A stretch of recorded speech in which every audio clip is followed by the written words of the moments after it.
Station, this is Houston. Are you ready for the event? And station's ready for the event. Lollipop Theater Network, this is Mission Control Houston. Please call station for a voice check.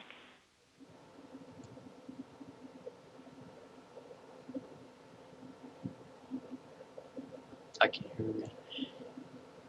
Station, this is Ryan Johnston with Lollipop Theater Network. How do you hear me? And hi there. We hear you loud and clear. Welcome aboard the International Space Station. Okay.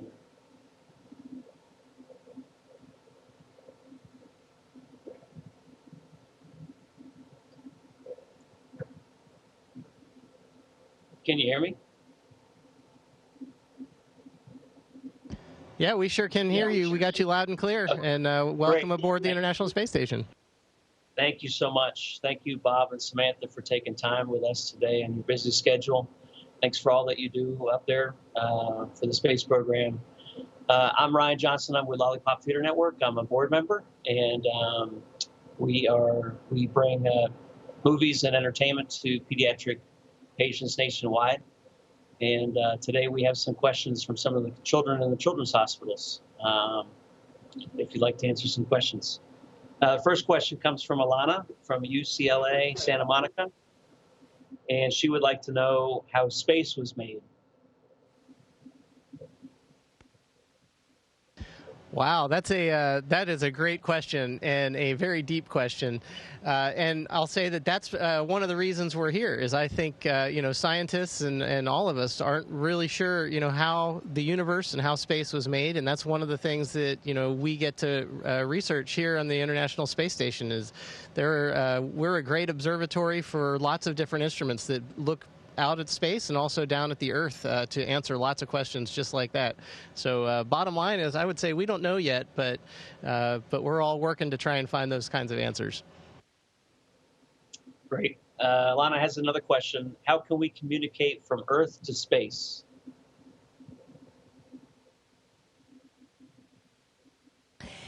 Hey, we have antennas on the space station, and those antennas that point actually higher up than the space station is, way further out. There are satellites, communication satellites. And so our antennas point at the satellites and communicate with the satellites, and then the satellites bounce our voice back to Earth.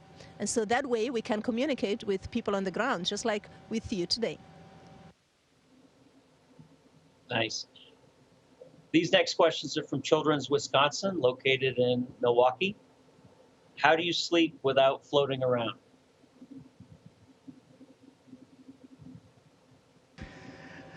So we each have our own crew quarters. It's like a small little closet almost that is our personal space. It has little doors on it, and everybody does it a little bit different. Some of us use bungee cords and strap a sleeping bag to the wall, and then when you zip yourself up in the sleeping bag, it keeps you in one spot.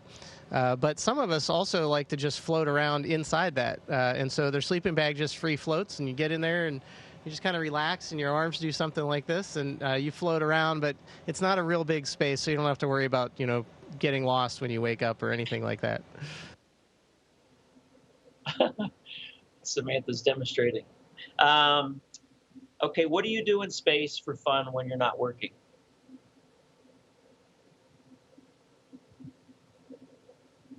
So we play with our toys, as you can see. We also, many of us like to take pictures. We have a fantastic place on space stations called the Cupola, where we can look out the window, and we like to take pictures and videos so we can share that with folks like you on the ground. We also obviously like to hang out together as a crew. We are, up here, we are also, not only each other's work colleagues, but also each other's friends, and in a way, each other's family. And so, especially on the weekends, we hang out a lot together. We like to watch movies, and of course in our free time we also take the time to make phone calls to our loved ones, to our families and friends down on Earth. Nice. How do you brush your teeth and how do you take a bath and shower in space? Oh boy, do I wish we could take a shower in space. That is one of the things we miss. Showers and baths are very much reliant on gravity, and unfortunately, we don't have that ability up here. But what we do, we use wet, damp washcloths and things like that, almost like a sponge bath, and that's how we keep ourselves clean during the day. Brushing teeth is very similar, but again, if you spit your toothpaste out into a sink, that requires gravity, and so that is something that we have to manage a little bit differently up here, whether it's into a cloth or something like that. But the actual brushing of your teeth is pretty much the same up here. And then taking care of hair is a little different too when it comes to using shampoo and things like that, because we don't have a shower, we don't have a way to rinse it out, and so we have to use little water bags and kind of squirt it into our hair and then use a towel to dry it off. What is your favorite planet, if each of you could describe that?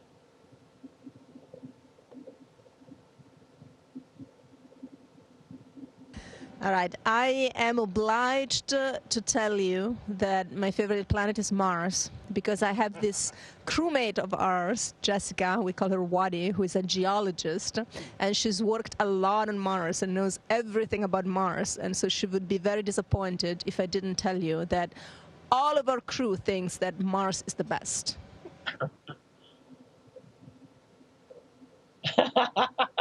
Okay, Bob, are you going to say the same thing?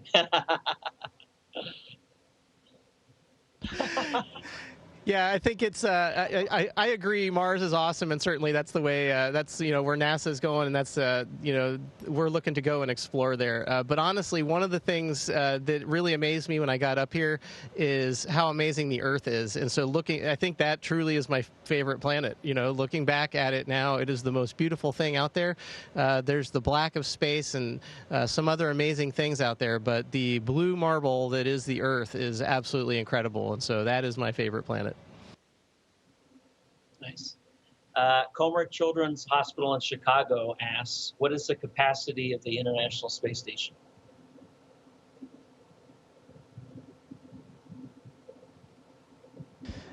Yeah, that's a good question, and there's a lot of different ways to measure that. An analogy that I've heard quite a bit is that it's about the size of kind of a standard American 3-bedroom house, and so that's about the volume that we have here, that we live and work in during the entire duration that we're here.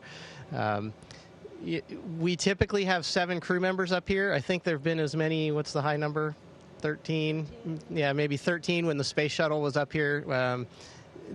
So we've had a lot of people on board. We had 11 when we first got up here, and then when we hand over with our replacement crew here in the next month or two, we'll have 11 more people up here as well. So those are exciting times and a lot of fun having that many people on board. Nice. Mount Sinai Kravis Children's Hospital in New York asks, is it ever scary to be in space, and how are you not scared?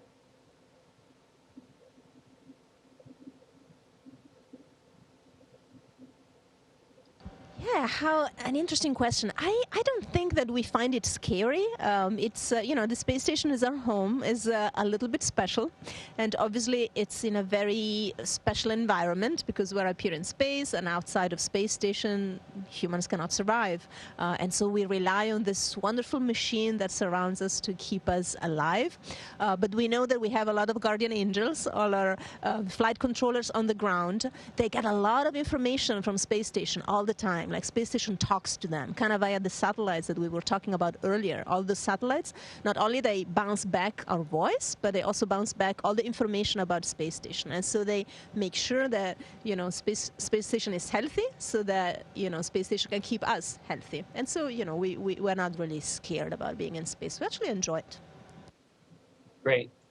Can you describe a little bit the trip from Earth to the space station, as far as you feel taking off in the rocket? And I'm not sure if both of you have experienced re-entry yet, but if you could elaborate on that as well.